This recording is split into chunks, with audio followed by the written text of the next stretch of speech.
hein, dans le Moussaf de Yom Kippourim, nous lisons le Seder Avoda. Comment on ouvre le Echal, comment le Kohen, hein, il rentrait dans le Saint des Saints une fois par an, et ça vient parce que c'est écrit Behar Sinaï, la montagne de Sinaï, Hashan Kulu. C'est quoi le mot Hashan? Hashan, ils disent les Chassidim, Aïn, Olam, Shin, Shana, Nun, Nefesh. C'est quoi ça? Hein? Olam, c'est Kodesh HaKodashim, c'est le Saint des Saints. Shana, c'est Yom Kippourim. Nefesh, c'est le Kohen HaGadol. Donc, la perfection était au mont Sinaï. Et, qu'est-ce qui se passe? Le Kohen Gadol faisait répéter la perfection qu'il y avait au mont Sinaï. Hashan, Aïn c'est Olam, Shin c'est Shana, et Nefesh. Celui qui étudie Masechet Yoma, il voit combien de préparations avait besoin le Kohen Gadol. Et qu'est-ce qu'a dit la Torah? Quand il rentre le Kohen Gadol, Vechol Adam lo yeh be'ohel moed. Aucun homme doit être dans la tente d'assignation, bevo'o lechaper bakodesh atsetu. Ce passouk qui n'est pas compréhensible. Pourquoi? Parce que la Torah elle a dit, celui qui s'approche du sacerdoce des Kohanim, il doit mourir. Vezar hakarev yumat.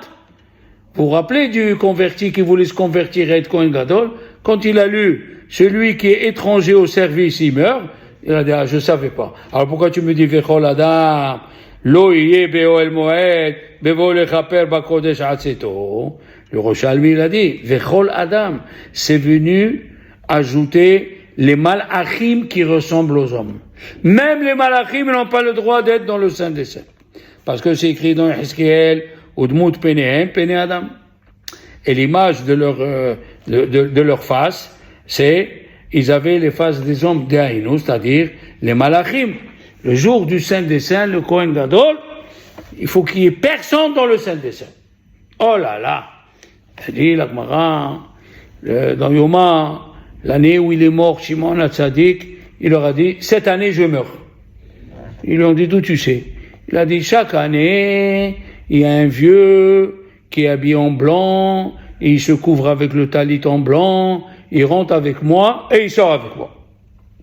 Il a dit, cette année, il est rentré avec moi le vieux en noir, il a mis un talit noir, il est rentré, et il n'est pas sorti avec moi. Donc je vais mourir, comme ça elle a dit.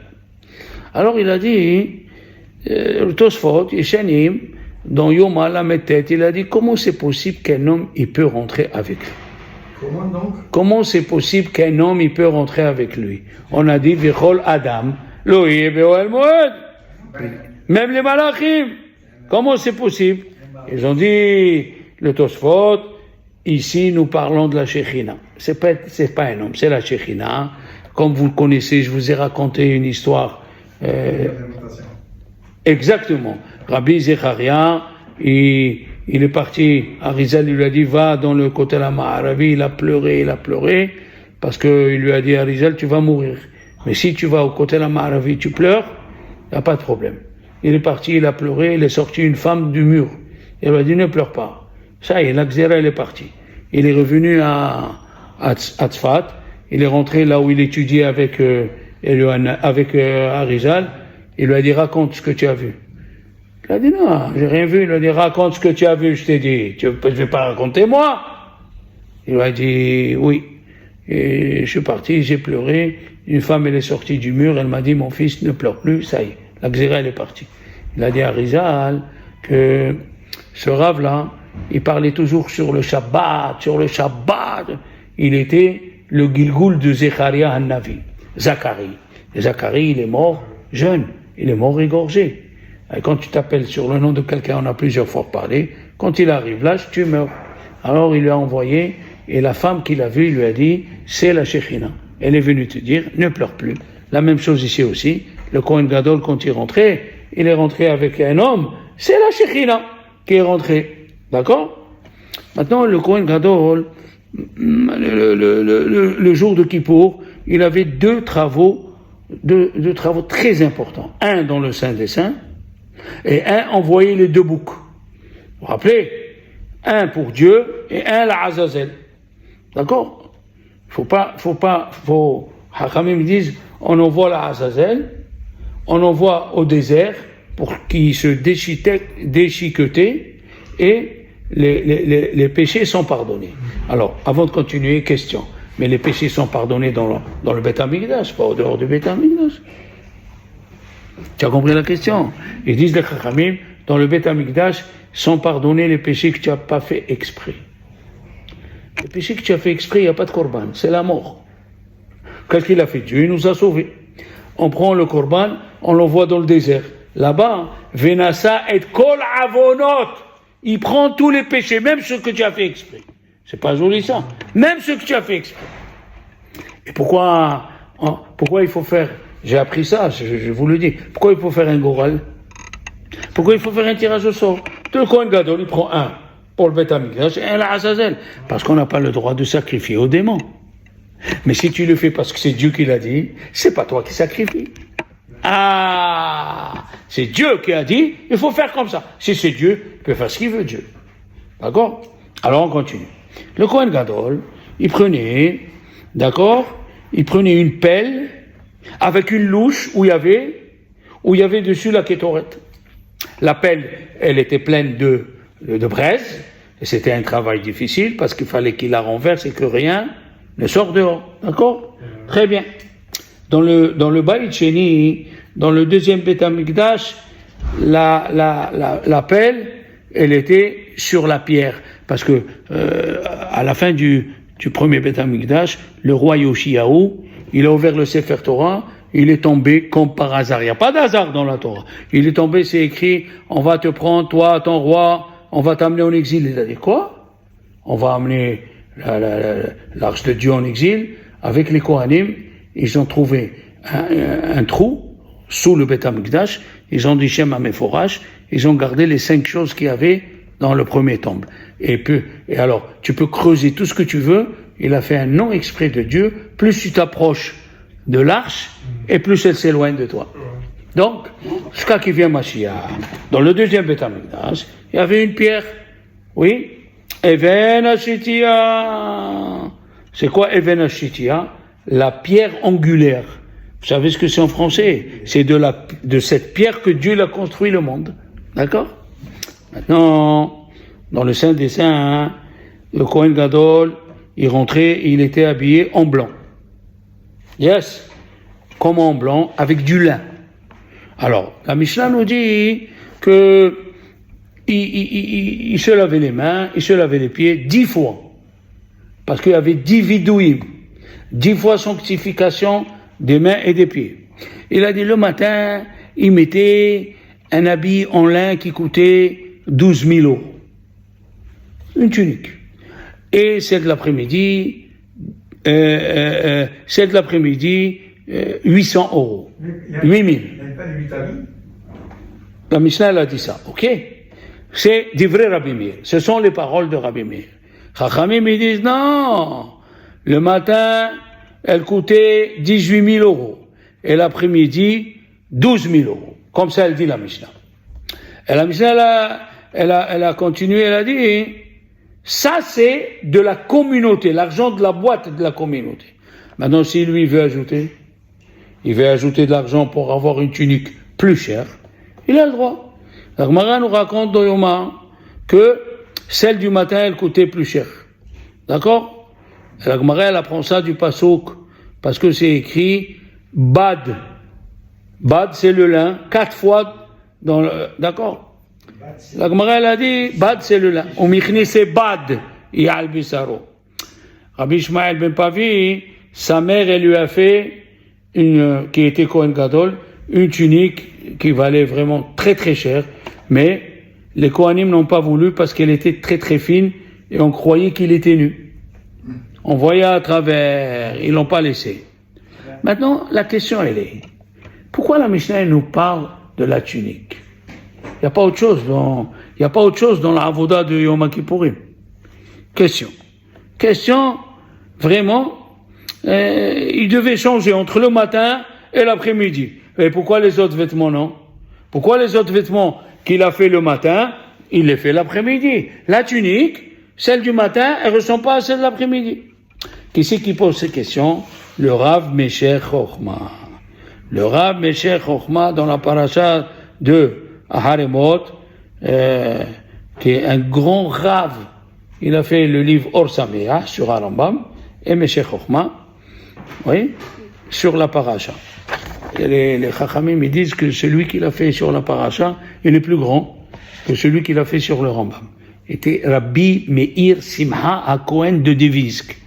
Une fois le fleuve il est monté dans sa ville, il est parti au bord du fleuve, il lui a dit écoute-moi, monsieur le fleuve, l'ange du fleuve, moi je suis le Rav ici. Moi je suis Gozer Alecha que tu descends de suite. Sinon, attention. Le fleuve il est descendu à la Makom. Un gadol, attention. Il a dit une question très pertinente.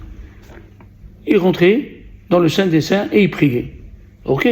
Que Dieu il pardonne la faute de tous les enfants d'Israël. Et le pectoral qu'il avait sur lui, le pectoral, il l'enlevait avant de rentrer. Fallait pas qu'il rentre avec des habits en or où il y a le pectoral. Fallait pas qu'il rentre avec le... Fallait pas qu'il rentre avec le pectoral.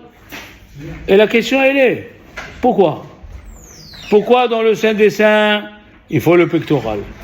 Il faut pas le pectoral, excusez-moi. Dans le Saint des Saints, il faut pas le pectoral. Et dehors, il faut le pectoral. Au contraire, dans le Saint des Saints, fallait rentrer avec le pectoral où il y avait les 12 tribus, le nom des 12 tribus. Tu aurais pris le mérite des Rouven, Shimon, Lévi, Yehuda. D'accord? Voilà. Et si c'est pour demander pardon, pourquoi il peut pas demander pardon au dehors du Beth Amikdash? Tous les Juifs qui amenaient le Korban, il l'amenait au dehors du Saint des Saints et il demandait pardon. Troisième question. D'accord? La Mishnah, elle a dit, quand on envoyait le bouc, d'accord? On lui mettait une languette de laine. Ok? Et on l'attachait, la moitié de la languette, on l'attachait sur le poteau. Hein? Une languette, c'est une languette de laine rouge. La moitié attachée sur les cornes du sa'ir, du bouc qu'on va envoyer, et la moitié, elle était attachée sur le poteau du Beth Amikdash. Et vers 5 heures, quand il y avait la Ne'ila, de rouge, il passait à blanc. Et tout le monde savait que Dieu nous a pardonné. Et si vos péchés seront rouges comme le rouge écarlate, eh bien, ils seront blancs comme la neige. D'accord? En même temps, vous apprenez. Alors, celle qu'on attachait, la languette de laine qu'on attachait sur la tête du bouc, elle pesait 2 selaim. Et la question, elle est, pourquoi dans la paradouma, elle coûtait 10 zouzim, et celle du bouc qu'on envoyait, elle coûtait que 2... Les enfants, pour répondre à cette question, vous allez apprendre des choses, mais alors fantasmagoriques. Écoutez bien. La Gemara dans Yoma, elle dit que le Kohen Gadol, il se confessait et il disait Ana Hashem, s'il te plaît Dieu, Aviti, j'ai fauté sans faire exprès. Pasati, j'ai fauté en faisant exprès. Ça c'est Pasati. Hatati lefanecha, j'ai péché avec rébellion. Oui. Des fois, tu fais un péché sans faire exprès, bon. Des fois, tu fais un péché exprès, mais tu penses pas mal. Des fois, tu fais un péché et tu dis, mais j'en ai marre de cette religion. J'en ai marre. Je suis ici, j'appelle Rav Shalom, on peut manger un œuf, là, juste un œuf avec du cumin. Non, c'est Bichoul Goy. Pétard, ça m'embête, là, de la vie, là. Je peux pas manger, je peux pas. Et ces chips, non plus. Oh là là. Alors là, tu dis, ben, je m'en fous. Ça, c'est rébellion. C'est pire encore, d'accord?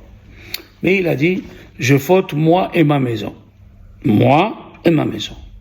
On verra après, à chaque fois il dit, moi et ma maison et les Kohanim. Après il dit, moi, ma maison, les Kohanim et tous les Juifs. Quand tu es chef de quelque chose, même chef de famille, tu es responsable de l'exemple que tu donnes à la famille. Ah ben tu as tout compris. Tu laisses un enfant avec le portable à table Shabbat, c'est toi le fautif. Non, il y a des gens, ne t'en fais pas. Il y a des gens, ils écoutent les cours, et après il dit, qu'est-ce que je peux faire? Qu'est-ce que je peux faire? Faut crier. Crie. Faut crier. C'est quoi ça? C'est quoi ça? Bon, ok. Maintenant, regardez qu'est-ce qu'il y a écrit au sujet de Yosef.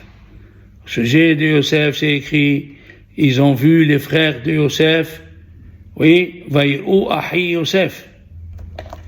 Ils ont vu les frères de Yosef que leur père il est mort, Yaakov est mort. Qu'est-ce qu'ils ont dit? Peut-être Yosef, il va garder la haine dans son cœur, il va nous en vouloir, et il va nous rendre le mal qu'on lui a fait. Et on savait que les 12 tribus étaient très forts. Hein, qu'est-ce qu'il a dit, Yehuda? Moi, je rentre dans un marché égyptien, je le détruis tout seul.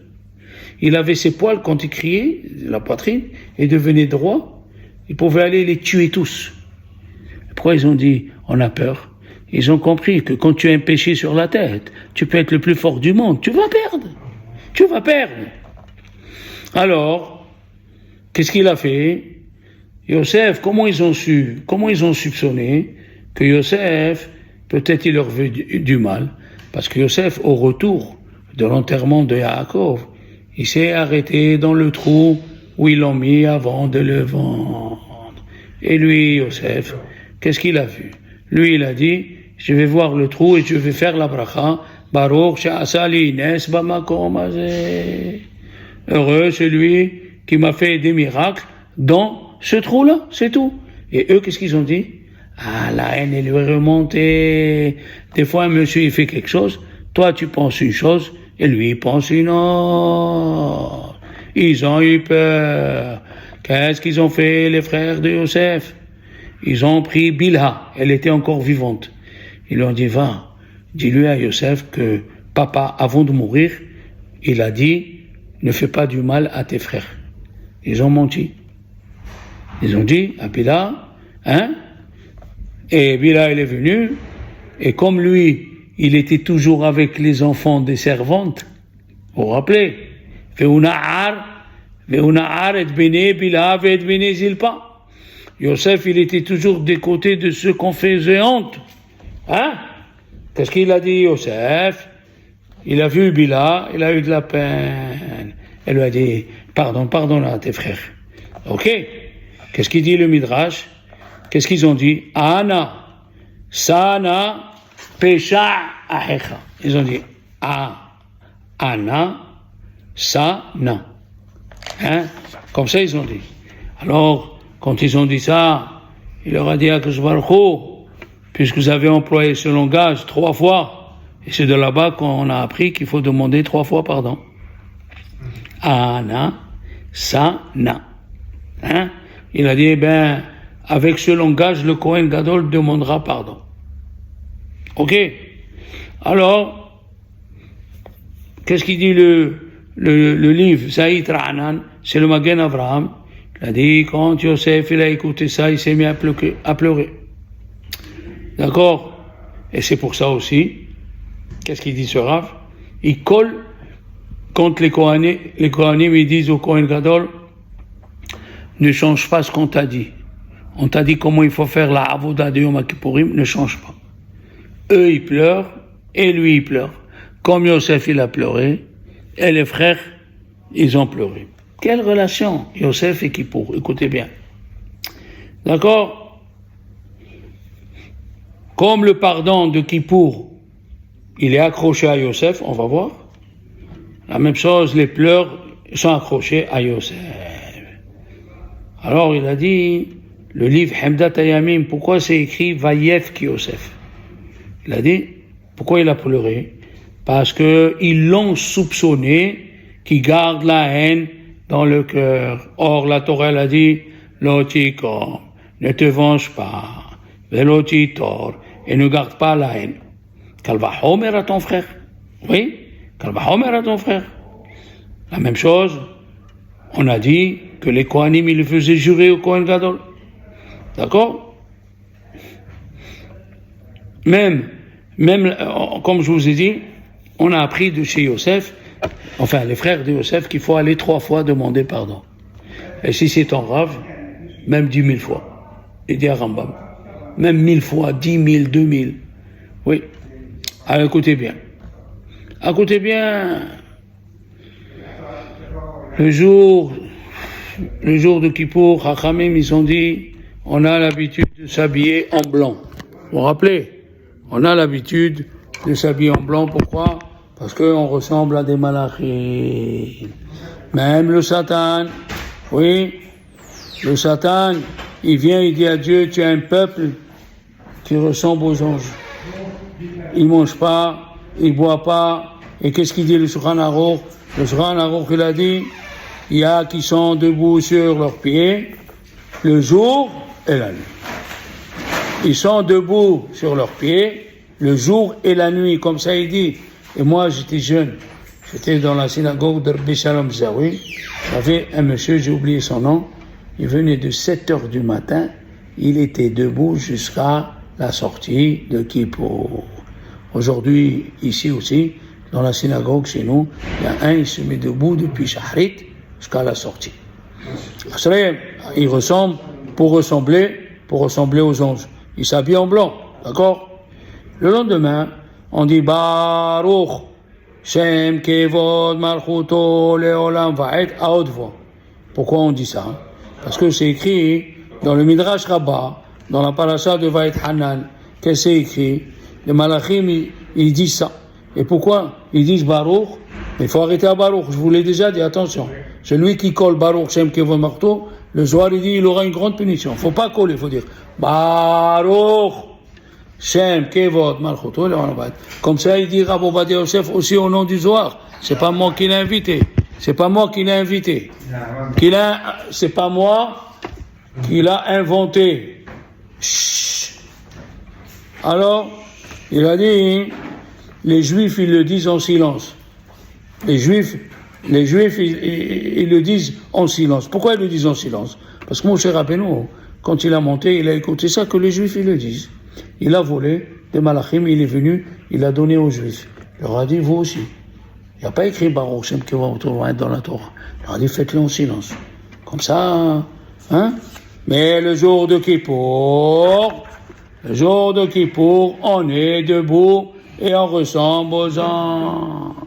Alors, puisqu'on ressemble aux anges, on peut dire Baruch Shem Kevod Malchuto Leolam Va'ed.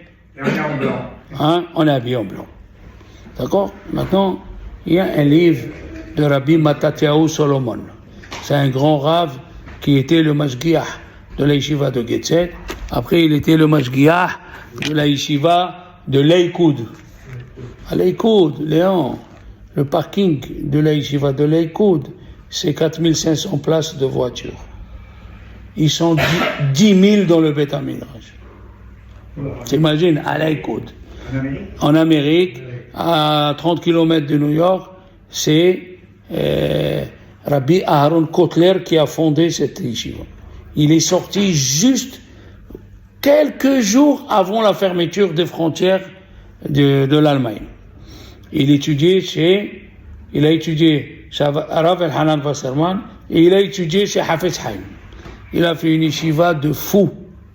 Bon, alors celui-là, il a dit, il a posé quelques questions, mais si Dieu veut, je suis obligé de partir, on continuera le cours lundi.